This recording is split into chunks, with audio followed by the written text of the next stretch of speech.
Yağmur dinmiyorsa, yollar bitmiyorsa, sen üzülme, bir gülümse gel benimle. Her şey bitti derken şansın döndü birden. Aşk öyle bir mucize, benimle gel. Сәлем достар, бүгін біз өте маңызды грамматика өтеміз. Сын есімнің көпше түрі. Көп оқушы шатасады. Гүзел, гүзеллер деп айтама, әлде гүзел эблер деп айтама. Бүгін соны толық түсіндіреміз. Сабақ соңында сен бұл тақырыпты 100% түсінетін боласың. Түрік тілінде сын есімдер көпше түрге өзгермейді, егер артына зат есім келсе. Яғни қазақшадағыдай үйлер әдемі деп демейміз. Дұрыс болмасы гүзел эблер, әдемі үйлер. Гүзел өзгермейді, яғни үй, лер көпше түрде өзгереді.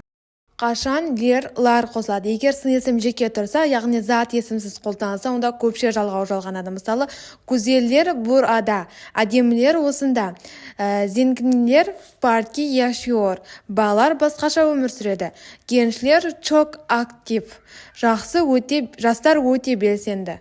Салыстыру. Güzel kızlar, әдемі қыздар. Güzeller келді, әдемілер келді. Сын есім өзі зат есімнің орнына тұр. Лар қалай таңдалады? Жуан дауыстылар, жіңішке дауысты лер. Эблер, кітап, кітаплар. Güzel, güzeller, çocuklar. Түріктер кейде эмоциямен айтады. Güzeller buraya, әдемілер бері келіңдер. Зеңгілер yaşıyor burada би. Бұнда балалар тұрады брат. Үй тапсырмасы, бірінші тапсырма 6 сөйлем жазасыз. 3 сөйлем сын есім, зат есім, 3 сөйлем сын есім жеке көпше түрде. Ал екінші тапсырма мына сөздерді көпше түрде жазасыздар. Осымен сабақ аяқталды. Сіздермен болған Жансая. Сау болыңыздар.